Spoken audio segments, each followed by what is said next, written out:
খুবই ডিপলি ছোট করে বলি, সেট মেকিং ব্যাপারটা আসলে আপনার গল্পের অ্যাস্থেটিক মেটাফরকে রিপ্রেজেন্ট করে। এটা যদি রিপ্রেজেন্ট না করতে পারে তাহলে সেট মেকিং হয় না। গল্পের সাথে রিলেট করা, গল্পের অ্যাস্থেটিক, গল্পের মেটাফরকে রিপ্রেজেন্ট যদি করতে পারে একটা সেট, তাহলে ওইটা আসলেই সুন্দর।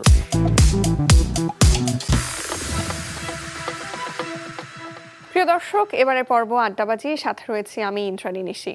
আমরা বড় পর্দার সিনেমায় যতটুকু দেখি তার পেছনে এক বিশাল অদৃশ্য জাদুর পৃথিবী থাকে। একটা ঘরকে রাজপ্রাসাদ বানানো, একটা রাস্তাকে গল্পের চরিত্রে পরিণত করা, কিংবা একটি দৃশ্যকে দর্শকের হৃদয়ে গেঁথে দেওয়ার পেছনে যিনি নীরবে কাজ করে যান তিনি শিল্প নির্দেশক তারেক বাবলু। তিনি শুধুমাত্র বিজ্ঞাপন, সিরিজ কিংবা সিনেমার সেট বানান না, বরং তিনি আবহ তৈরি করেন, অনুভূতি তৈরি করেন সিনেমার ভেতরে একটা আলাদা জীবন। আসছে পবিত্র ঈদুল আজহায় এই বছরের অন্যতম প্রতীক্ষিত সিনেমা রকস্টার মুক্তি পাচ্ছে। সান মোশন পিকচার্স লিমিটেড প্রযোজিত, আজমান রুশো পরিচালিত এই সিনেমাতেও তার সুনিপুণ ছোঁয়া থাকছে। দর্শক বুঝতেই পারছেন, আজকে রকস্টার চলচ্চিত্রের প্রসঙ্গ ধরেই আমাদের আড্ডাবাজির অতিথি হয়ে এসেছেন নান্দনিক জগতের নিঃশব্দ কারিগর, শিল্প নির্দেশক তারেক বাবলু। চলুন দর্শক কথা বলি তার সাথে। কেমন আছেন? ভালো, বেশ ভালো। অনেকটা নীরবেই থাকতে দেখেছি, কিন্তু আপনার কাজগুলো কথা বলে। আর এখন যেদিকেই আমরা তাকাচ্ছি, সোশ্যাল মিডিয়া হোক, সোশ্যাল মিডিয়ার বাইরে আমাদের মিডিয়া অঙ্গনের চারদিকে জাস্ট রকস্টারের কথাই আমরা শুনছি। যে সময় কাজের সাথে যুক্ত হয়েছিলেন এবং সিনেমার শুটিং টুটিং সবই শেষ, এখন যে জায়গায় দাঁড়িয়ে রয়েছেন তার ভিত্তিতে যদি জানতে চাই, কি মনে হয় রকস্টার কতটা দর্শকপ্রিয়তা পাবে? আমি মনে করি রকস্টার দর্শক জনপ্রিয়তা অনেক বেশিই পাবে অন্যান্য সময়ের তুলনায়। এবং রকস্টার অন্য সিনেমার তুলনায় সাকিব ভাইয়ের যা সিনেমা হয়েছে এর আগে, এগুলো সব কিছুকে ছেড়ে তারপর যাবে। আমার যা মনে হয় এগুলো ছেড়ে আরও বড় জায়গায় পৌঁছাবে, রেকর্ড ব্রেকিং কিছু একটা হবে, এটাই আশা করতেছি। এবং আমরা ওইভাবেই কাজ করছি যাতে করে এই জায়গাটা অ্যাচিভ করা যায়। নিশ্চয়ই, আমরা তো তেমনটাই এক্সপেক্ট করি, আসলে রেকর্ড ব্রেকিং কিছু একটা হোক। আমরা চাই প্রত্যেকটা ঈদে, প্রত্যেকটা উৎসবে নতুন কোনো একটা স্বাদ পেতে। আমরা যদি দেখি যে মিউজিক্যাল জনরার এইরকম কোনো কাজ কিন্তু বাংলাদেশে এর আগে হয়নি, সেই জায়গা থেকে কি বলা যায় দর্শক নতুন কিছু স্বাদ পেতে যাচ্ছে? স্ক্রিপ্ট ওয়াইজ তো বটেই, সেটা প্রোডাকশন ডিজাইন থেকে শুরু করে সেট লাইট সব মিলিয়ে। সত্য কথা বলতে এই ধরনের জনরার কাজ তো বাংলাদেশে আসলেই হয় নাই। তো সবচেয়ে মজার বিষয় ছিল যে যেহেতু এই জনরার কাজ হয় নাই, তো ডিজাইন করার একটা অসম্ভব ফ্রিডম ছিল আমাদের। গল্পের ডিজাইনের ডিফারেন্স আনার জন্য বাংলাদেশে এই ধরনের ডিজাইন এর আগে হয় নাই। সো ওই জায়গাটা ক্রিয়েট করার একটা ভালো সম্ভাবনা ছিল। ওই জায়গা থেকে যে ধরনের সেট ডিজাইন বা যে ধরনের প্রোডাকশন ডিজাইন এটা তো হয়েছে, এটা দর্শক টোটালি আলাদা কিছু টেস্ট করবে, আসলে বলা যায় ডিফারেন্স কিছু দেখবে, যেটা এর আগে বাংলাদেশ দেখে নাই বা বাংলাদেশের অডিয়েন্স দেখে নাই। হয়তো ইন্টারন্যাশনাল সিনেমায় দেখছে, বাংলাদেশে এই ধরনের সিনেমাতে, বাংলাদেশের সিনেমাতে এটা পায় নাই। আপনি রকস্টারের সাথে যুক্ত হয়েছিলেন তো, if I am not wrong, প্রায় 6 মাস আগে থেকে, অলমোস্ট 6 মাস। তো যেহেতু নতুন একটা জনরার কাজ, প্রচুর রিসার্চ ওয়ার্কও তো নিশ্চয়ই করতে হয়েছে। হ্যাঁ, তা তো করতেই হয়েছে। কতদিন ধরে? আমার ফুল ডিজাইন করতে অলমোস্ট 2.5 মাসের মতো লাগে। এর মধ্যে লোকেশন রেখে ছিল, বাইরে রেখে ছিল, সব কিছু করছি, পাশাপাশি ডিজাইনও করতে হয়েছে।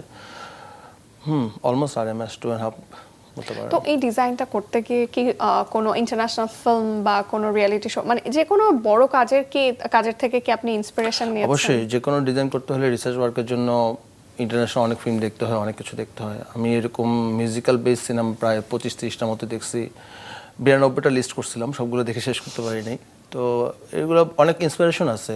বেসিক্যালি যেটা মূলত না হয় সেটা হচ্ছে যে ডিজাইনের পার্সপেক্টিভগুলো না হয়। এই ধরনের সিনেমা কোন পার্সপেক্টিভে ডিজাইন হয়, কারণ আমি যেহেতু এই ধরনের জনরায় কাজ করি নাই, তো আমি এই ধরনের সিনেমা থেকে ওইটার পার্সপেক্টিভ, এটা এই মানুষগুলা বা এই ক্যারেক্টারগুলো কীভাবে বিলং করে, এদের আর্থসামাজিক অবস্থা, সিচুয়েশন, সোসাইটির মধ্যে অবস্থান, এগুলো সব বিভিন্ন ফিল্ম থেকে চিন্তা করতে হয়। দেন গল্পে আমাদের যা আছে সেটা তো গল্পেই আছে, তো গল্পের উপর বেস করেই আসলে ডিজাইনটা করতে হয়, এবারে কিছু না। কিন্তু অনেক রিসার্চ ওয়ার্ক আছে, আমার একটা ফুল টিম আছে 7-8 জনের, যাদের আমার একটা আলাদা অফিসই আছে রিসার্চ করার জন্য। এখানে আমার সব কিছু হয়, 3D থেকে আরম্ভ করে সব কিছু করা হয়।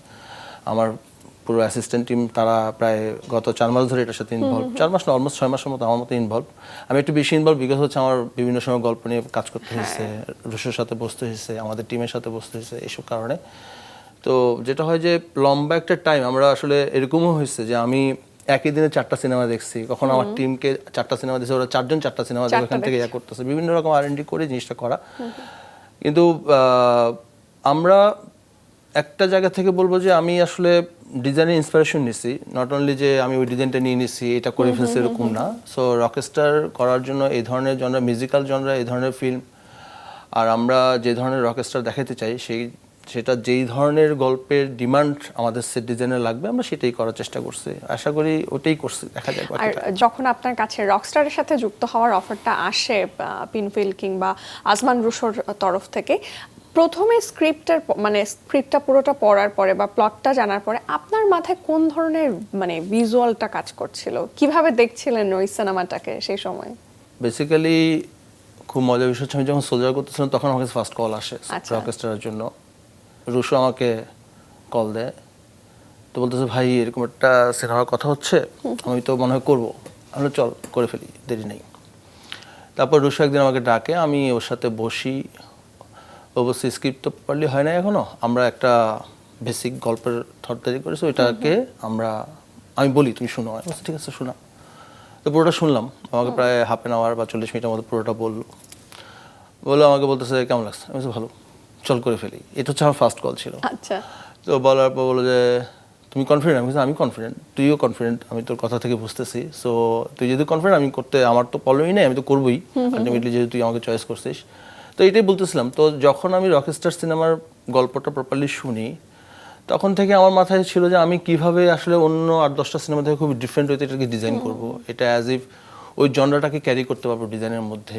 এটা নিয়ে আসলে খুব বেশি চিন্তা করতে হয়েছে এবং ওইভাবেই ডিজাইন করার চেষ্টা করছি। সবচেয়ে মজার বিষয় হচ্ছে মানে ডিজাইনগুলো খুবই পলিশ ডিজাইন আর কি, যার কারণ এই গল্পটার মধ্যে আমাদের ওই একটু রিয়েলিটি থেকে ফ্যান্টাসিটা বেশি ছিল, রিয়েলিটি ফ্যান্টাসি দুটো মিক্স, অনেক রিয়েল জায়গার মধ্যেও আমরা ফ্যান্টাসিটাকে দেখতে পাইছি। আর একটু নিশ গল্প তো, সো ওই ধরনের জিনিসটা করা হয়েছে আর কি। বিজ্ঞাপনে যখন কাজটা করতে হয় তখন তো আসলে ক্লায়েন্ট ডিমান্ডটাকে ফুলফিল করতে হয়, আর সিনেমার কাজের স্কেলটা তো ডিফারেন্ট। অবশ্যই এখানে একটা প্রযোজক পর্ষদ থাকে, কিন্তু মূল জায়গাটা তো আসলে দর্শকদের কথা চিন্তা করে কাজ করতে হয়। টিভিসির চাইতে সিনেমাতে কাজের ক্ষেত্রে কতটা ফ্রিডম পাওয়া যায়, ক্রিয়েটিভ ফ্রিডম? ক্রিয়েটিভ ফ্রিডম অবশ্যই সিনেমাতে বেশি, আর বিজ্ঞাপনের ক্ষেত্রে ক্লায়েন্টদের অবশ্যই ফিডব্যাক থাকে, কিছু করার থাকে না যেহেতু বিজ্ঞাপন। কিন্তু আমি যতটুকু মনে করি বিজ্ঞাপনের কাইন্ড অফ ফিল্মের মতো, যদিও কমার্শিয়াল অ্যাঙ্গেল। সিনেমার ক্ষেত্র যেটা হচ্ছে যে ফিল্ম তো স্টোরিকে বলার জন্য কাজ করার একটা মজা আলাদা। ওটা আমি একটা গল্প বলতে চাই আমার কাজের মধ্যে দিয়ে, আমি একটা গল্পকে এস্টাবলিশ করতে চাই, একটা ক্যারেক্টারকে এস্টাবলিশ করতে চাই কাজের মধ্যে দিয়ে বা একটা ডিজাইনের মধ্যে দিয়ে। তো এটার যে ফ্রিডম, এবং এখানে অনেক কিছু করাও যায়। কেউ বলে না ভাই এটা ভালো লাগতেছে না, চেঞ্জ করো, অ্যাটলিস্ট কেউ বলে না। তো ওই ব্যাপারগুলো আছে, ভালো, অনেক ফ্রিডম পাওয়া যায় অনেস্টলি বলতে, এবং কাজের যা ইচ্ছা তাই করা যায়। এটা হচ্ছে আরামের কিছু নাই পৃথিবীতে। তা তো বটেই, আসলে শিল্পীর মনটা তো অনেক স্বাধীন চেতা, তো সেখানে আসলে নিজের মতন করে কাজ করতে পারাটাও খুব বড় ব্যাপার। আচ্ছা, এই সিনেমার আমি যেটা শুনেছি প্রত্যেকটা সিটি খুবই যত্নের সাথে, কাজের ব্যাপারে তো প্রত্যেকজন শিল্পী অনেক অনেস্ট থাকেন, তো তারপরেও জানতে চাই যে কোন সেটটা তৈরি করতে সবচেয়ে বেশি এফোর্ট দিতে হয়েছে? আমি যদি এক্সপেন্সের জায়গা থেকেও বলি, কত অনেকটা এক্সপেন্সিভ, কষ্টও হয়েছে বেশি? অনেস্টলি বলতে সেট তৈরি করতে আসলে কষ্ট হয় না, ডিজাইন করতে কষ্ট হয় বেসিক্যালি ওটাই। তো ওই যে 2.5 মাস লাগছে সেটটা কমপ্লিট সিনেমার ডিজাইন করতে। এই 2.5 মাসের মধ্যেই অনেক কিছু ঘটে গেছে আর কি। যেটা হয় যে আমরা যখন আমার এখানে টোটাল 22টা সেট ছিল মেক করার মতো, এর বাইরে আরো রিয়েল লোকেশন ছিল। তো প্রত্যেকটা সেট যখন আমি একটা পার্টে ডিজাইন করি, আমি অনেকবার ডিজাইন করছি, একবার একটা করছি, করার আবার চেঞ্জ করছি, ভালো লাগতেছে না, আবার চেঞ্জ করছি, আবার ডিরেক্টরের সাথে বসতেছি, ডিওপির সাথে বসতেছি, একসাথে ব্রেন স্টর্মিং করতেছি, ওদের আবার চয়েসের ইস্যু আছে, অনেক কিছু লাগে। হয় যে আমি আপনি একটা ডিজাইন করলেন, সেটা তৈরি হলো, শুটিং শুরুর আগে আর্টিস্ট যাওয়ার পরে মনে হলো জমছে না, চেঞ্জ করতে হবে, এমন ঘটনা? এটা হয় না তা না, কিন্তু ওই লাক্সারিটা আসলে কঠিন পাওয়াটা। সো আমাদের হাতে টাইম এবং কি এক্সপেন্সের ব্যাপারে চিন্তা করলে ওই লাক্সারি আমরা পাই না। অনেক সময় এরকম হয় যে সেট বানানো ভালো লাগতেছে না, তখন বলি যে আচ্ছা আজকে শ্যুটটা কোনোভাবে করা যায় কিনা, সেটটা আমি তখন ঠিক করি, কিন্তু উপায় থাকে না, এটা করা আসলে পসিবল না ওই টাইমের জায়গা থেকে। কিন্তু এটা রকস্টারের ক্ষেত্রে হয় নাই, আগে হয়েছিল আর কি। আচ্ছা, টিভিসির ক্ষেত্রে 1-2 বার হয়েছিল, এটা এমন না যে সিনেমার ক্ষেত্রে হয়েছে। আমি যত সিনেমা করছি এখন পর্যন্ত এটা ঘটে নাই, আশা করি ঘটবে না। কমার্শিয়ালের ক্ষেত্রে অনেক আগে ছোটবেলায় আর কি এক দুবার ঘুরছিল এরকম, যে সেট বানানোর পর ভালো লাগে নাই। আচ্ছা, আর রকস্টারে বললেন যে 22টা সেট রয়েছে, এর মধ্যে এমন কোনো সেটআপ কি রয়েছে যে যে বেশি সময় লেগেছে তৈরি করতে, কিন্তু হয়তো সিনেমাতে দেখা যাবে অল্প সেটা সময়? খুবই অল্প সময় দেখা যায়। ওইটা যেমন কালচারাল মিনিস্ট্রি সেটটা করতে আমাদের অনেক টাইম লাগছে, প্রায় 12 দিন টাইম লাগছে স্ট্রাকচার ওয়াইজ। দেন ববি বারটাও আমাদের প্রায় 14 দিন লাগছে। তারপর আমাদের কোর্টরুমটা লাগছে 16 দিন করতে বানাইতে। তো ঝামেলাটা হচ্ছে এগুলো সবগুলো আসলে স্ক্রিন টাইম খুবই কম। খুবই কম, এবং কোনোটা 5 মিনিট, মাঝে কোনোটা 4 মধ্যে। মিনিট, কোনোটা 3 মিনিট, এরকম হবে, বেশি হবে না। সবচেয়ে ব্যয়বহুল সেট কোনটা ছিল? আসলে ব্যয়বহুল বলাটা খুব কঠিন, কারণ অনেক সেট ছিল যেটা ব্যয়বহুল। ববিবার ব্যয়বহুল ছিল, কালচারাল মিনিস্ট্রি ব্যয়বহুল ছিল, তারপর ববির একটা ফ্যান্সি ক্লাব ছিল, ওটাও ব্যয়বহুল ছিল। আরো অনেক কিছু আছে যেগুলো ব্যয়বহুলই ছিল, কিন্তু দেখা যাচ্ছে না আর কি, দেখা আর যাবে না, এটাই ঝামেলা। মালয়েশিয়াতে যখন শুটিং করতে গেছিলেন সেটা কতটা টাফ ছিল? দেশে তো চাইলেই আমি একটা জিনিস কম বেশি পড়লো আমি সোর্স থেকে আমি আনিয়ে নিতে পারলাম, বাইরে তো এটা tough মালয়েশিয়ার হয়েছে। শুট আসলে খুবই এনজয় করছে অনেস্টলি। তাই? হ্যাঁ, মালয়েশিয়ার শুট খুবই এনজয় করছে, এখানকার প্রোডাকশনটা খুবই ভালো ছিল আমাদের জন্য। এবং আমরা যেরকম ভাবে যা কিছু চাইছি সবই পাইছি, আমরা স্মুথলি শুট করতে পারছি। মালয়েশিয়ার শুট খুবই ভালো হয়েছে আমাদের।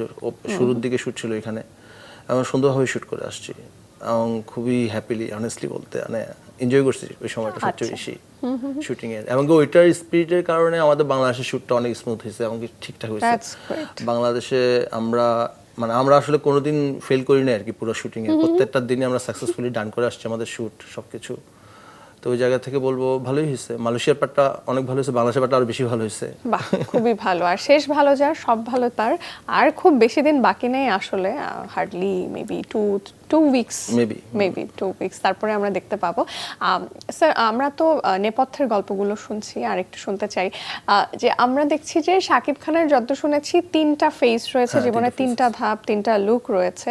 তো সেটার সাথেও তো মার্চ করে আসলে প্রোডাকশন ডিজাইন বা সেটের ডিজাইন বলি, আর ডিরেকশনটা দিতে হয়েছে সেভাবে। তো ওনার তো বিশাল বড় একটা ফ্যান বেজ রয়েছে সাকিবের, আপনি নিশ্চয়ই জানেন। একটু 19-20 হলে তারা খুব প্রতিক্রিয়াশীল, হ্যাঁ, প্রতিক্রিয়াশীল দর্শক ভক্ত। তাদের কথা মাথায় রেখে কি আলাদা কোনো ভিজুয়াল ভাষা তৈরি করা হয়েছে? না, একদমই না, ওনাদের কথা মাথায় রেখে কিছু করা হয় নাই। আসলে আমরা তো আসলে গল্পটাই বলতে আসছি, একটা সিনেমা করতে আসছি বা একটা ফিল্ম বানাতে চাই। তো অডিয়েন্স, অনেক সিনেমা আছে যেটা নিবে, অনেকে আছে নিবে না, কারো ভালো লাগবে, কারো ভালো লাগবে না। অডিয়েন্সের কথা তো আর বলতে পারবো না আমি ভালো লাগবেই।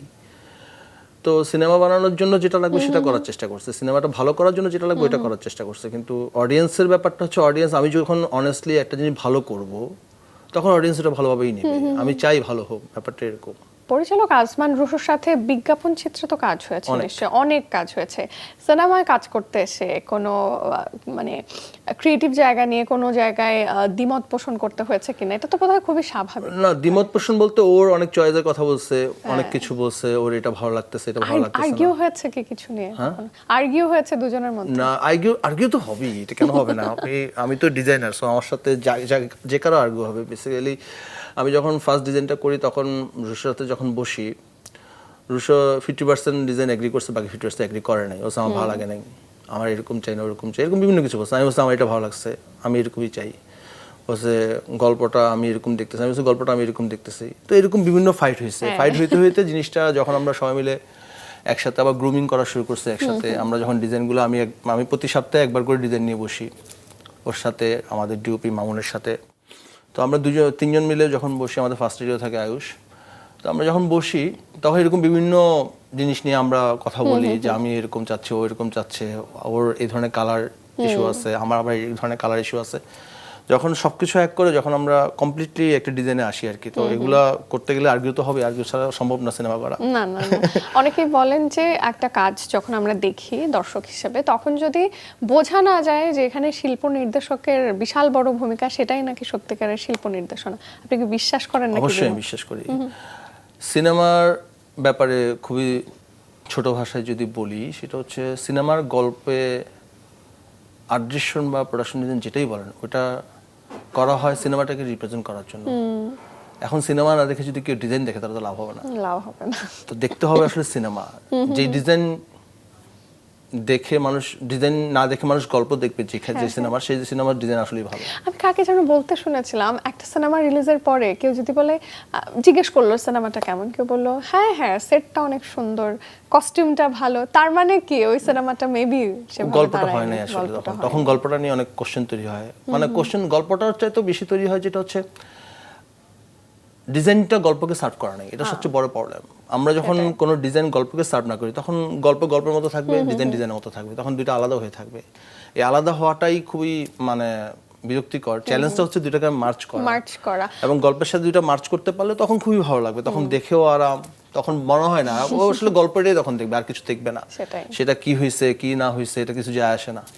যে কোনো কাজের ক্ষেত্রে বাজেট তো অনেক বড় ইস্যু। আমরা প্রায়শই বাজেটের স্বল্পতার কথা শুনি। অনেকে বাজেটটা একটু কম্প্রেস করে রাখার জন্য অনেকে বলেন যে না এই সিনেমার কাজে আর্ট ডিরেক্টর দরকার নাই। কি বলবেন? এটা কি না, অনেকেই বলে, কিন্তু আর্ট ডিরেকশনের সাথে বাজেট আসলে রিলেশন খুব কম। কেন কম? এখানে একটু ভুল ধারণা আছে। বেসিক্যালি টাকা তো লাগবেই সব জায়গায়, টাকা ছাড়া তো পৃথিবীতে কিছু নাই। আচ্ছা, এখন আমি যে গল্পটা বলতে চাই সেই গল্পটা আসলে কোন লেভেলে বলবো, কোন লেয়ারে বলবো, সেটা ইম্পর্ট্যান্ট। আমি যদি বলি আমি সারিয়াল একটা খালি ওয়ালের সামনে গল্প বলবো, আমার কিছু করার নেই, আমি ওয়ালটাই বানাবো। এখন আমি যদি বলি পুরো পৃথিবী দেখাতে চাই, তাহলে তো টাকা খরচ করতেই হবে। সো এখন ডিপেন্ড করতেছে আমরা গল্পটা কিভাবে বলতে চাই, ওইটার উপর বাজেটের রিলেশন। আর্ট ডিরেকশনের সাথে বাজেটের কোনো রিলেশন নেই। এখন ডিরেক্টর যদি চায় আমি এরকম কিছু চাই, এটার সাথে তো কারো কিছু করা থাকবে না। প্রডিউসার বলতেছে যে ভাই আমি পুরো পৃথিবী দেখা ফেলবো, তো চলেন দেখাই, তাহলে তো অবশ্যই তার টাকা খরচ করতে হবে। এখন যদি প্রডিউসার বলে যে আমি পৃথিবী দেখাবো না, আমি শুধু একটা ওয়াল দেখাবো, এখানেই করে দেন, আমি তখন তো বলবো আসলে টাকা লাগবে না, সেটার একটা ওয়ালকে রং করে দিয়ে আপনি করে ফেলেন, কোনো সমস্যা নেই। তো এগুলো ডিপেন্ড করে। কিন্তু আর্ট ডিরেক্টর লাগবে না এর কলটা আসলে খুবই রং। আর্ট ডিরেক্টর আসলে সব জায়গায় লাগে, কনসেপচুয়ালি লাগে। কারণ ছোট ছোট কনসেপ্ট আছে যেটা সবসময় ডিরেক্টর তো আসলে গল্প নিয়ে হবে, ওরা এত কিছু নিয়ে ভাবার দরকার নেই। এক একটা ডিপার্টমেন্ট আছে, এতগুলো ডিপার্টমেন্ট আমরা যে কাজ করি, তো প্রত্যেকটা ডিপার্টমেন্টই আসলে সিনেমা বা যে কোনো নির্মাণের জন্য আসলে খুব ইম্পর্টেন্ট। সো যার যার ডিপার্টমেন্ট সে তার কাজ করবে, এটাই ভালো। লাগবে না বলে যে না নেওয়ার যে ব্যাপারটা, এটা থেকে বের হয়ে যাওয়াই ভালো আসলে। অবশ্যই আমরা যদি দেখি বিজ্ঞাপন কিংবা নাটক কিংবা সিরিজ, তো বাসায় বসে অনেক সময় ফোনে দেখা হয়, ল্যাপটপে দেখা হয়, ট্যাব আর টেলিভিশনে, কিন্তু বড় পর্দা বিগ স্ক্রিন অনেক ছোট ছোট বিষয় তো ধরা পড়ে প্রত্যেকটা ডিপার্টমেন্টের। সো সিনেমা নির্মাণের সময় নেপথ্যে যারা কাজ করেন সবাই মিলে কি একটু চাপ অনুভব করে কাজ করতে হয়? এটা তো বিশাল চ্যালেঞ্জ। মানে আমি সবসময় মোবাইলে দেখতেছি, টেলিভিশনে দেখতেছি, বা মানে আমি সর্বোচ্চ 65 ইঞ্চ বা 85 ইঞ্চের বেশি যাচ্ছি না। ওইখানে এত বড় স্ক্রিন, মানে ছোট একটা ডট এত বড় হয়ে দাঁড়ায়, তো ওইটা আসলে ওইখানে সবকিছু কমপ্লিটলি ভালো করার যে ব্যাপারটা, ওইটা অনেক প্রেশার থাকে, এবং ওইটার জন্যই আসলে সেট বানাতে প্রেশার লাগে, এর বাইরে কিছু না। মূল প্রেশারটা ওইখানেই। নয়তোবা যে কোনো কিছু দিয়ে সেট বানানো যায়, কিন্তু ওই রিয়েলিস্টিক টোনটা আনার জন্য, কারণ সিনেমা স্ক্রিনে যখন আমরা দেখি এত বড় স্কেলে, তখন রিয়েলিস্টিক টোনটা আনার জন্য যা যা করা যায়, যত কিছু করা যায় ততই ভালো, যত কম করা যায় ততই প্রবলেম, কারণ এটা দেখা যায়। সো আর তখন অনেক বেশি চোখে লাগে যে তো এটা এত বড় ভুল, এরকম একটা কল তখন চলে আসে। তো ওইটা অনেক প্রেশার। শাকিব খানের সাথে তো আদার সিনেমাতেও কাজ হয়েছে, সো রকস্টারে যখন কাজ করেছেন তাকে কেমন দেখেছেন? আমি অনেস্টলি বলতে আমি সোলজারে করছি। সাকিবের ব্যাপারে তো মার্কেটে অনেক কথাই অনেকে বলে, অনেক কিছুই শুনছি জীবনে। আমি রকস্টারে একটা ভিন্ন সাকিব ভাই পেয়েছি, এটা আমি আনবিলিভেবল। মানে আমি সাকিব ভাইকে যেভাবে দেখছি, যেভাবে ওনার সম্বন্ধে শুনছি, আমি রকস্টারের শুট যেদিন থেকে মালয়েশিয়া থেকে শুরু করছি, সেদিন থেকে আমি টোটালি অন্য সাকিব ভাই পেয়েছি, যে মানে উনি সিনেমাটাই করতে চায় আসলে, ওনার মধ্যে আর কিছু নাই, আমি আর কিছু পাইও নাই। এই যে এবার তো রকস্টার বিশাল বড় একটা আয়োজনে তৈরি হচ্ছে, ক্যারেক্টার নেম আগুন, আর এদিকে ক্রাউড, এনার্জি, লাইটস এবং পাশাপাশি কালার প্যালেটটাও তো মাথায় রাখতে হচ্ছে। এই এত কিছু ব্যালেন্স করে কাজ করাটা কতটা কঠিন ছিল? ব্যালেন্স করে কাজ করা তো কঠিন, কিন্তু ব্যালেন্স করে কাজ করা খুব বেশি কঠিন তাও বলবো না, কারণ হচ্ছে আপনাকে চুজ করতে হবে আপনার টিম। ইম্পর্টেন্ট যেটা, আপনার টিম যদি আপনার জন্য পারফেক্টলি কাজ করে, কোনো কিছুই প্রবলেম না। এখন যদি আপনার টিম যদি পারফেক্টলি কাজ না করে, তাহলে সব প্রবলেম। এখন পারফেক্টলি কাজ করাটা ইম্পর্টেন্ট। যে আমার একটা কস্টিউম ডিজাইনার আছে, আমার আসলে একটা তো হবে না, 5টা লাগবে, তাহলে 5টাই নিতে হবে। আমার প্রডিউসার টিম লাগবে, আমার 2জনের প্রডিউসার টিম হলে এখানে আসলে 10জনের প্রডিউসার টিম লাগবে। আমার এডি 2জনের হবে না, 10জন লাগবে। যখন জিনিসটা যত বড় স্কেল তৈরি হবে সিনেমার, তত বড় ইউনিট তৈরি হবে। যখন ইউনিট ঠিকঠাক থাকবে, তখন আসলে কোনো কিছুই প্রবলেম না, খুব ইজি। আমার যেমন ইজি লাগছে, খুব বেশি কঠিন মনে হয় না, কারণ আমার সব ডিপার্টমেন্ট ছিল আমার সাথে। তো ওই জায়গাটা থেকে আর কি, ডিপার্টমেন্ট যদি প্রপারলি কাউন্টেবল হয় তাহলে সব ইজি। আর যদি ডিপার্টমেন্ট কাউন্টেবল না হয়, যে আমার এখন লাগবে, আমি 200 জন মানুষ চাচ্ছি কিন্তু আমার মডেল কোঅর্ডিনেটর একজনই দাঁড়ায় আছে, এখন 200 জন মানুষ তো একজন কন্ট্রোল করতে পারবে না, ওর তো আসলে আর 10 জন লাগবে, তাহলে ওকে 10 জন দিতে হবে, এটা হচ্ছে কল। তো আমরা যখনই মানে আমাদের অনেক ক্রাউড লাগছে, আমাদের ম্যাক্সিমাম সেটে 60-70 জন আর্টিস্ট ছিল, এর নিচে ছিল না, খুব কম 1-2টা সেট ছিল যেটাতে খুবই কম আর্টিস্ট ছিল। তো আমরা যেহেতু প্রতিদিনই এরকম, আমাদের কাস্টিং টিম অত বড় ছিল, আমাদের প্রত্যেকটা টিম মেম্বার, আমাদের পুরো ইউনিটে যতজন টিম মেম্বার লাগবে, যতগুলো ক্রু লাগবে ততগুলো ক্রুই ছিল, যে কারণে আমাদের জন্য এটা ইজিয়ার হয়েছে, এবং এত ফাস্ট আমরা শুট করতে পারছি না, তো এটা পারতাম না। দেখুন, একটা সিনেমা দেখার পরে মানুষ ম্যাক্সিমাম টাইমে আসলে নায়ককেই মনে রাখে, কিছু হয়তো অভিনয় শিল্পীদের মনে রাখে, কিন্তু নেপথ্যে যারা কাজ করেন তাদের মধ্যে অন্যতম শিল্প নির্দেশক, তার এই যে কাজ, এটা তো বড় একটা ভূমিকা, বাট তারা কি অন্তরালেই রয়ে যান? এই ব্যাপারটা কি ব্যথিত করে? এটা আমার কাছে মনে হয় যে শিল্প নির্দেশকদের অন্তরালে থাকাই ভালো। কেন? মানে কাজটা তো অন্তরালের কাজই করি, আমি তো ক্যামেরার ফ্রন্টে কাজ করি না, আমি ক্যামেরায় যা দেখা যাবে সেটা তৈরি করি, সেটা কিভাবে তৈরি করি সেটা তো আমার পিছনে আরো 40 জন মানুষ আছে, 50 জন মানুষ, তাহলে আমাকে দেখালে আরো 50 জনকে দেখানো উচিত আমি মনে করি, শুধু আমি না। কারণ আমার যে সেট মেকিং করতেছে, আমাকে যারা অ্যাসিস্ট করতেছে, আমার যে প্রস মাস্টার আছে, আমার যে প্রস মেকার আছে, আমার এরকম অনেকগুলা ডিপার্টমেন্ট আমার আন্ডারে কাজ করে, এই যে 50-60 জনের একটা টিম, আমি তো সবাইকে দেখাতে চাই। এখন যদি আমি সবাইকে দেখাতে যেতে আমি পারবো না, তাহলে আমি বলবো যে আমরা শিল্প নির্দেশক যারা আছে, আমাদের কাজ নিয়ে কথা হোক, এটা ইম্পর্টেন্ট, আমাদের কাজ নিয়ে কথা হোক। আপনি যে কোনো প্রডিউসার হয়তো আমাকে খুঁজতে পারে যে ওই কাজটা করছিল উনি কে, বা এই কাজটা করছিল উনি কে। আমার এরকম ঘটছে আমার জীবনে অনেকবার, যে এরকম একটা কাজ দেখে আমাকে ফোন দিচ্ছে, আপনি কি আমার কাজ করতে পারবেন, হয়তো টাইম থাকলে করছি, না করি নাই। তো আমি বলবো যে কাজ নিয়ে কথা হোক, আমাকে কতজন চিনলে এটা ইম্পর্টেন্ট না, আমি যে প্রডিউসার আমাকে চিনুক। দারুণ, যেখানে চিনলে বেনিফিট সেটাই। ম্যাস পিপল আমাকে চিনবে হয়তো, আমি জানি না, সেটা যার যার ব্যাপার, কিন্তু আমার ইম্পর্টেন্ট হচ্ছে প্রডিউসার আমাকে চিনুক, পাশাপাশি হচ্ছে কাজটা নিয়ে কথা হওয়াটা ইম্পর্টেন্ট। মানে আমাকে নিয়ে কথা হয়ে লাভ নেই, আমি আজকে ভালো করব, কালকে খারাপও করতে পারি, অস্বাভাবিক কিছু না, আমার হয়তো কোনো একটা অ্যাক্সিডেন্ট ঘটতে পারে, মানে জানি না আসলে কি ঘটবে। এবার একটু অন্য প্রসঙ্গে আসতে চাই। দেখুন, একজন অভিনেতা যখন অভিনেতা হয়ে ওঠে, লম্বা একটা জার্নির ভেতর দিয়ে আসতে হয়, সেখানে কস্টিউম, মিউজিক, লাইটস, ক্যামেরা, তারপরে এই যে 3-2-1-0 অ্যাকশন, এটা বলার পরে মুডটাই চেঞ্জ হয়ে যায়। তবে আমার প্রশ্ন হচ্ছে, একটা সেট, একটা টোটাল অ্যাম্বিয়েন্স কখন আর কি একজন অভিনেতার অভিনয় বদলে দিতে পারে, বা আদৌ কি সেটা সম্ভব? স্পেস অলওয়েজ মানুষকে এক্সপিরিয়েন্স দেয় নতুন নতুন। আপনি ধরেন এখানে বসে এক ধরনের এক্সপিরিয়েন্স, আপনি রাস্তায় বসে আমি আর আপনি টকশো করলে আসলে আরেকটা এক্সপিরিয়েন্স হবে, অনেক সাউন্ডের মধ্যে, অনেক কিছুর মধ্যে। তো যে কোনো অ্যাম্বিয়েন্ট, যে কোনো অ্যাক্টরকে তার অ্যাক্টিং করার জন্য অনেক হেল্প করে। এখন আমি ধরেন যেমন রকস্টারের কথাই বলি, আমার একটা ক্লাব বানাইতে হবে, আমি জানি। এখন আমি ক্লাবটা যদি ক্লাবের মতো না বানাই, ও তো যা ফিল পাবে না, অ্যাক্টিং করে তো ওইটা আনতে পারবে, শুধু তা না, ও ফিলটা পাবে না, ওকে ক্লাবের ফিলটা দিতে হবে।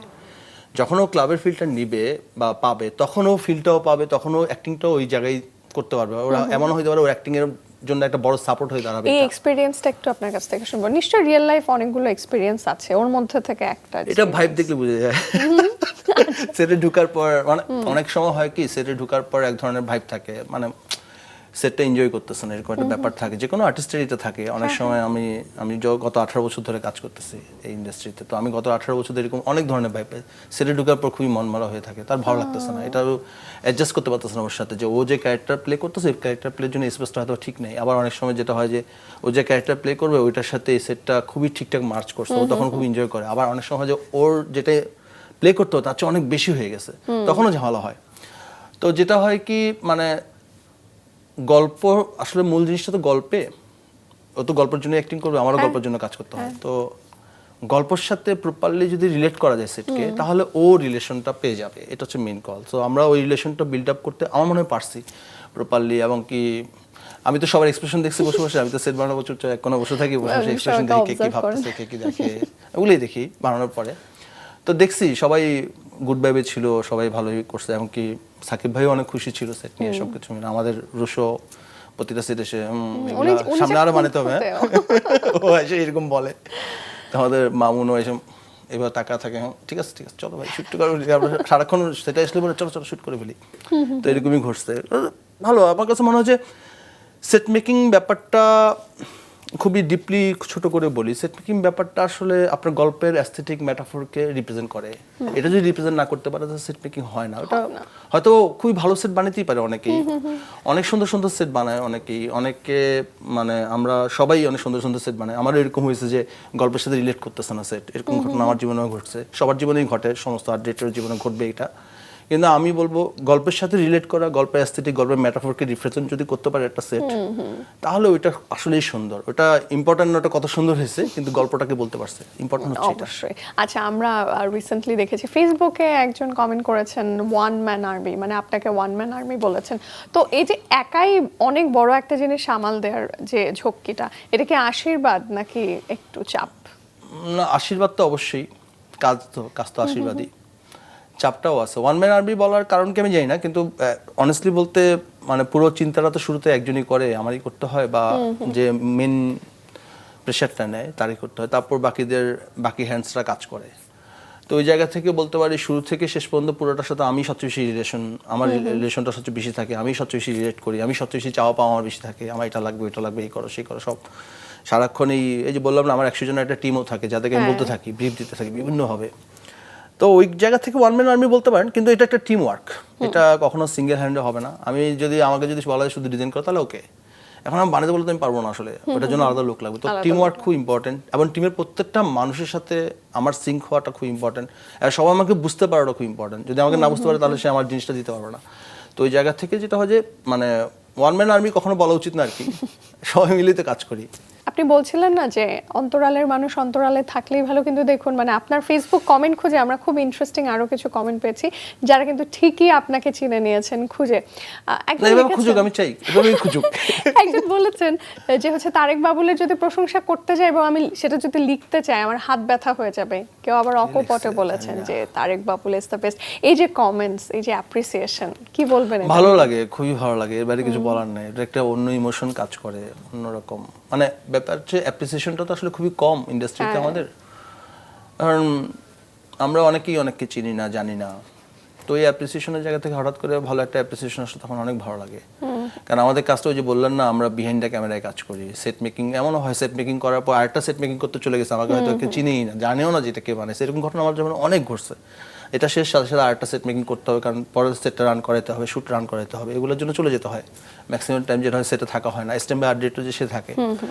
তো মানে এই যে চিনে না, কেউ বলতে পারে না কে করছে, কারা এরা, কিভাবে করতেছে, এটা যখন আস্তে আস্তে সবার সামনে উঠে আসে তখন খুব ভালো লাগে। এটা আসলে অনেক ভালো একটা ফিলিং দেয়, অ্যাটলিস্ট অ্যাপ্রিসিয়েশনটা আসতেছে, কেউ তো চিনতেছে। আচ্ছা, মজার জিনিস এই বছর তো মানে আমি যদি বলি যে এই বছরের উৎসবগুলো আপনি দখল করে নিয়েছেন ভুল হবে না, কারণ পবিত্র ঈদুল আজহাতে তো রকস্টার আসছে, আর পবিত্র ঈদুল ফিতরে এসেছিল রাক্ষস, যেখানেও আপনি নেপথ্যে ছিলেন। শ্রীলঙ্কাতে গিয়েও কাজ করতে হয়েছে, এবং ওখানে বোধহয় আপনি প্রথম গিয়ে কাজ করলেন, if I am not wrong. হ্যাঁ হ্যাঁ হ্যাঁ, কেমন ছিল এক্সপিরিয়েন্স? শ্রীলঙ্কার এক্সপিরিয়েন্সটা খুব ভালো ছিল তা বলবো না, মোটামুটি ভালো ছিল। খুব ভালো না কেন? খুব ভালো না, আমরা আসলে ওইখানকার যে টিমটাকে হায়ার করছি, প্রোডাকশন টিম যেটা ছিল, ওই টিমটা আমার কাছে মনে হয়েছে যে অত ইফেক্টিভ ছিল না। ওরা আসলে কাজের ব্যাপারে অত প্রফেশনাল না, আবার ওভার প্রফেশনাল, দুটোই হতে পারে। মানে প্রফেশনাল একটা হচ্ছে নর্মাল, যে ও প্রফেশনাল সব করবে, একটা হচ্ছে ওভার প্রফেশনাল হলে সবকিছুতেই বলে এটা তুমি আগে বলো না, এটা কেন হয় না, ওইটা তুমি আগে বলো না, এটা তো হবে না, এরকম অনেক কিছু আছে। না, এই ক্রিয়েটিভ জায়গায় কাজ করতে গেলে আমার মনে হয় একটু ফ্লেক্সিবল থাকা দরকার। না, সেটাও থাকতেই হয় ফ্লেক্সিবল, কিন্তু যখন আমি দেশের বাইরে যাই, আমার দেশে তো আমি আসলে যে কোনো কিছু অ্যারেঞ্জ করে ফেলতে পারবো, যে কোনো কিছু বানায় ফেলতে পারবো, অর্ডার দিলে হবে।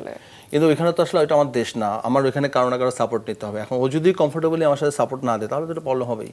তো ওইখানকার যে প্রোডাকশন টিমটা ছিল, প্রোডাকশন টিমের একটু প্রবলেম ছিল, মানে ওরা আমার কাছে সামটাইমস মনে হচ্ছে কাজই পারে না, এরকম ফিল হয়েছে। তো এইসব আমি অনেক ফেস করছি, অনেক ফাইট করেই আসলে কাজটা উঠে আনতে হয়েছে এখান থেকে, অনেক কষ্ট হয়েছে, বাট ভালো, ওইটা একটা এক্সপিরিয়েন্স, নতুন কিছু শিখছি। এবার আরো একটা সিনেমার প্রসঙ্গে আসবো, যে সিনেমাটাও প্রডিউস করেছে Sun Motion Pictures Limited. Megastar Shakib Khan অভিনয় করেছেন সোলজার সিনেমা, এবং ডিরেকশন দিয়েছেন সাকিব ফাহাদ, সেটাতেও আপনি কাজ করেছেন। শুটিং সবই ডান, পোস্টের কাজ আমি যতদূর জানি চলছে। সিনেমাটা নিয়ে আপনি কতটা আশাবাদী? আমি খুবই আশাবাদী, অনেস্টলি বলতে। ওইটা একটা অন্য জনরার সিনেমা, খুবই রিয়েলিস্টিক টোনের। ওই গল্পটা অনেক ডেপথ আছে, গল্পে অনেক বেশি ডেপথ। তো আমার কাছে মনে হয়েছে সিনেমাটা ভালোই করবে, মানে অনেস্টলি বলতে সিনেমাটার গল্প আমার খুবই পছন্দের। সোলজার সিনেমার গল্প আমার খুবই ভালো লাগছে। আমি যখন ফাহাদের কাছ থেকে শুনছি ফার্স্ট, মমিতা যখন আমাকে বলে পুরো গল্পটা, আমার খুবই ভালো লাগছে। এবং আমি যখন এটাতে কাজ করছি তখন আমার অনেক চিন্তা হয়েছে যে আসলে এত রিয়েল টোন আবার কমার্শিয়াল, একটু চ্যালেঞ্জিং ব্যাপারটা। রিয়েল টোনে কমার্শিয়াল করা খুব টাফ। তো আমি ট্রাই করছি হচ্ছে রিয়েল টোনেই কমার্শিয়ালটাকে ডিল করবো, এটা আমার টার্গেট ছিল ওই সিনেমার ক্ষেত্রে। তো আমার যেটা মনে হয় যে সোলজার যখন রিলিজ হবে ওটা একটা বুম করবে আমার মনে হয়, দেখা যাক বাকিটা। দেখা যাক, হোপ ফর দ্য বেস্ট। আচ্ছা, এবার আপনার জার্নির গল্প একটু করে শুনতে চাই। প্রায় 18 বছর হয়ে গেছে আপনি ইন্ডাস্ট্রিতে কাজ করছেন, 2008-এর সময় থেকে। আর আপনি তো ইউডাতে পড়াশোনা করেছেন সাংবাদিকতা বিভাগে। CMS department। আমি শুনেছি আপনি নাকি চিত্রগ্রাহক হতে না, চেয়েছেন বিষয়টা চিত্রগ্রাহক হতে চাইছি, বিষয়টা এরকম নেওয়ার ইচ্ছা ছিল। আমি যখন ইন্ডাস্ট্রিতে কাজ করার জন্য আসি, বিষয়টা এরকম না, আমি আড্ডা দিতে একবার গা প্রোডাকশনে আসি সামির আহমেদের, তো ওইখানে আড্ডা দিতেই আসছিলাম। তো ওইখানে দেখি আমার সব বন্ধুরাই কাজ করে, তখন তো বলতেছিলাম যে আমিও কাজ করব। ওদের মধ্যে একজন বলতেছে তাহলে তুই আর্টে কাজ কর। তো আমি বলছিলাম আমি তো একটু সিনেমাটোগ্রাফি করতে চাই, আমার এটা একটা ইচ্ছা ছিল। তো আমি তো এই যে সিনেমাটোগ্রাফি করতে এসে আর্ট ওইটাই ডিরেক্টর বলতেছি, হয়ে গেলেন। তো সিনেমাটোগ্রাফি করতে যাই। ও তখন বলছিল যে সিনেমাটোগ্রাফারদের খুব ভালো প্রোডাকশন ডিজাইন বুঝতে হয়, তো ওটা তো শিখতে হবে। তো আমি বললাম ওকে, প্রোডাকশন ডিজাইন যদি শিখতে হবে তাহলে কি করতে হবে? বলছে আর্ট ডিরেক্টর হতে হবে আগে, তারপর প্রোডাকশন ডিজাইন। ওকে, ঠিক আছে। তো তখন সাদাব ভাইকে আমি ফার্স্ট অ্যাসিস্ট করা শুরু করি। এখানে সাদাব জাফর ছিল, উনি আমার ওস্তাদ এক ধরনের বলতে পারেন। তো উনি তখন ওনাকেই আমি অ্যাসিস্ট করা শুরু, 2.5 বছর ওনার সাথে অ্যাসিস্ট্যান্সি করি, ওখান থেকেই শুরু আর কি।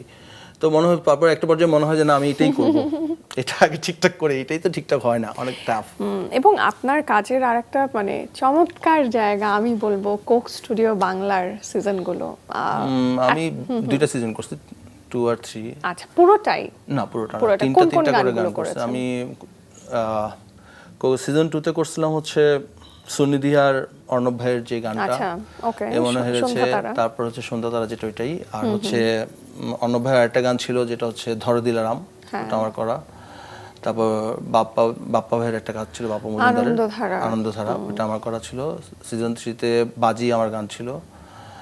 তারপর প্রিয়া ক্যাফে, তারপর মাস ক্যালেন্ডার, এই 6টা গান করা হয়েছে। কি দারুণ! আপনার এই মানে 18 বছরের ক্যারিয়ারে আমি যদি আপনার কাছে জানতে চাই, আপনার কাছে সেরা কাজ কোনগুলো? ফ্রিল্যান্সারদের জন্য সবগুলোই সেরা। আমি জানি এটা খুবই টাফ কোয়েশ্চেন। সবই সেরা। আমি যদি একান্তই খুবই বলি, রিলিজ কাজগুলোর মধ্যে বিজ্ঞাপনের ক্ষেত্রে অনেক আছে। পিপলু ভাইয়ের সাথে আমার প্রচুর কাজ করা হয়েছে। পিপলু ভাইয়ের সাথে আমি প্রায় 9 বছর ধরে কাজ করি। আমি ওনার কাছ থেকে অনেক কিছু শিখছিও জীবনে, অনেস্টলি বলতে। আমি 2011 থেকে 2019 পর্যন্ত অলমোস্ট সব কাজই ওনার করা। ওনার অনেক বিজ্ঞাপন আছে আমার খুবই পছন্দের, আমার নিজের করা, মানে বিভিন্ন। আর যদি ফিল্মের ক্ষেত্রে বলেন, আমি 2011-তে ফার্স্ট গেরিলাতে কাজ করি, গেরিলা ফিল্মে। তো ওইটা আমার অ্যাসিস্ট্যান্সি ছিল, আমি তখন অ্যাসিস্ট্যান্ট ছিলাম, তো আমি অ্যাসিস্ট্যান্সি করছি। এরপরে যদি আমার খুব ভালো ফিল্ম যদি বলেন আমার করা, আমার খুব ভালো লাগছে যে বলি রেসলার, আর একটা হচ্ছে প্রিয় মালতী। এই দুটো আমার খুবই পছন্দের কাজ, খুবই সুন্দর, পছন্দের স্পেশালি কাজ। বলিদার রেসলারের। হ্যাঁ, এরপর এর বাইরে এখন যেগুলো করতেছি সবই পছন্দের, দেখা যাক বাকিটা। আমার খুবই ভালো লাগার কথা হইলো তখন আমি বলবো, আমার রকস্টার রিলিজের পর বলবো। ওকে, ওকে, তখন আবার কিন্তু আমি দেখা খুবই হবে। আশাবাদী, এটা আমার অসম্ভব পছন্দের একটা কাজ হবে, আশা করতেছি। অবশ্যই আমরাও খুবই আশাবাদী। আর অনেস্টলি নেপথ্যের কারিগর যারা থাকেন, আপনি এবং অন্য যারা, তাদেরকে তো আমরা সহসা পাই না। সো আমি চেষ্টা করেছি অনেক কিছু জানার, দর্শকদেরকে জানানোর। তবুও অনেক কথা বাকি রয়ে গেছে, পরে কখনো দেখা হলে আমি নিশ্চয়ই জেনে নেব। তবে আজকের মতন আড্ডাবাজিটা শেষ করতে হচ্ছে। আমাদের মাছরাঙা টেলিভিশন এবং বিনোদন সারাদিনের পক্ষ থেকে অনেক শুভকামনা and thank you so much. আমি একটু লাস্ট বলি, মাছরাঙা টেলিভিশনে এরকম একটা উদ্যোগ আসলেই ভালো, আমার খুব পছন্দ হয়েছে। কারণ আমাদের কিন্তু কথা বলে না, সো নতুন একটা স্টেপ তৈরি হয়েছে, সবাইকে পরিচিত হবে। আমি চাই আমাদের আরও যত শিল্প নির্দেশক আছে তাদেরকে নিয়েও কাজটা হোক, সবাইকে ডাকা হোক, সবাই আসুক। এই জন্য অসংখ্য ধন্যবাদ মাছরাঙা টেলিভিশনকে, আপনাকেও ধন্যবাদ, বিনোদন সারাদিনকেও ধন্যবাদ।